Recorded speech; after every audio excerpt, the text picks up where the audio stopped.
Growing up as a child, I had a lot of energy. I come from a military background. Both of my parents are retired Marines. We lived in Japan twice, Germany, the Virginias, Washington. I was born and raised in California, and I participated in Girl Scouts and karate.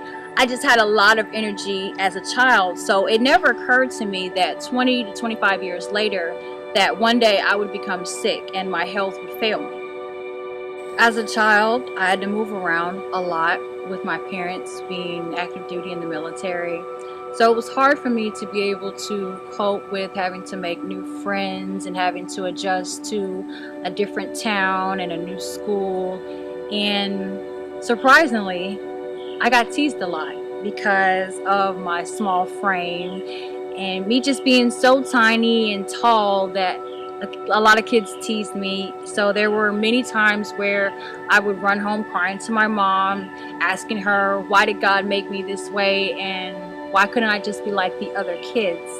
So she had to explain to me that, Candice, you are special, and you may not see it right now, but one of these days you will see why God made you the way that you are.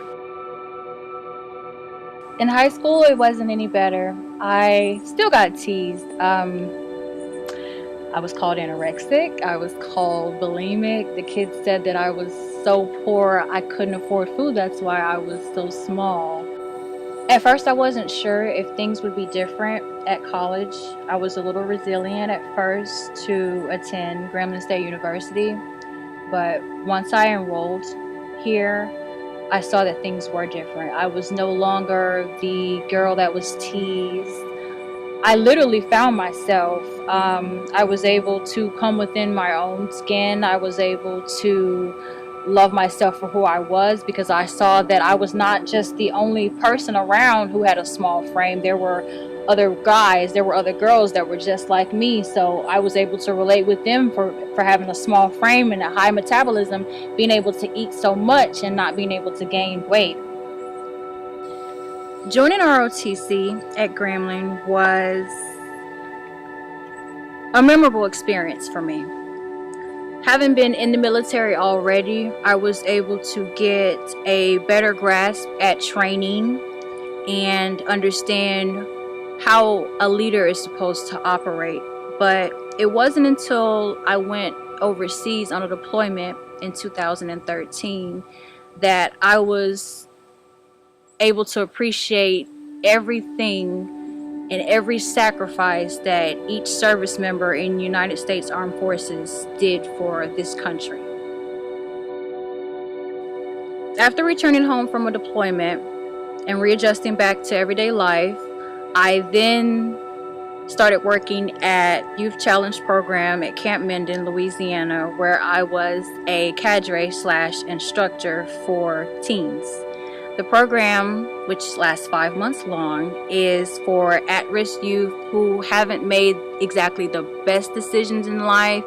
They've been arrested, they've ran away from their foster homes, they've been abused, they have trouble with the law. The program gives them the opportunity to be able to make a change in their life as well as get their GED. And a lot of the kids also decide to join the military because it is military structured and disciplined. So we're able to teach them how to march, how to call cadences, as well as their educational skills.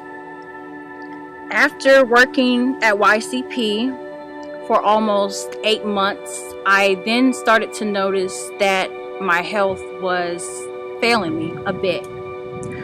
I started going to the emergency room, and every time I was getting misdiagnosed, and I wasn't sure what was going on. So the second to last time that I went to the emergency room, I had a lot of chest pain, and they hooked me up to all of these monitors. They were running these x-rays and CT scans and everything, and using all this hospital jargon that I had no idea what it was. They finally kept me there for approximately 6 days. There were some more tests that were run while I was a patient there, and I was then released. But there was no diagnosis, which scared me and it scared my family as well.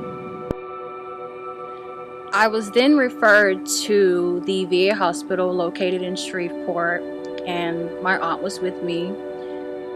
They asked me so many questions. Gosh, I can't even remember how many questions they asked me. It was so many that went all the way back to my childhood because they were trying to find out what exactly was going on with me. I stayed at that hospital for 2 weeks. There was a bronchoscopy performed on me, and that's when they stick this long tube down your throat and they collect a culture. So I had to wait a few days while at the hospital to find out what the results were. And ironically, the good thing was I found out on my birthday that I was diagnosed with sarcoidosis, and there is no cure. Mentally, I was a wreck. After being released from the hospital, I spent 2 weeks at my cousin's house. And because the disease had hit me so hard and I lost so much weight, I wasn't able to eat. So I had to rely on a family member having to literally take care of me, like prepare my meals, make sure I eat every day. But without having a strong immune system, it was hard for me to be able to eat. So I still looked small. I was still very small in my frame. Physically, my body had taken so much turmoil. I had no idea how I was going to be able to go on. I had to pull myself up from the depression that I was in, the emotional state that I was in, and I just had to tell myself, Candice, you can do this. You cannot let this defeat you. There was a lot of progress that had to be made. Starting with my physical nature, because I still only weighed about 95, 98 pounds. So I had to then begin to start eating, being able to keep down meals, start exercising, because with a disease like this, you have to be able to have some type of daily routine of exercising your body, your muscles, so that you will not become sicker than you already are. Emotionally, I had to get in a place where I could accept what I have and still be able to live with it, and to talk to other people about the importance of staying in shape and going to the doctor for regular checkups just to make sure that, health-wise, everything is okay. It's been 2 years now that I have been diagnosed with the disease, and every day is a battle. I won't say it's a struggle, it's a battle, but I won't allow the disease to beat me. I am in charge of this disease, and I plan on keeping it that way.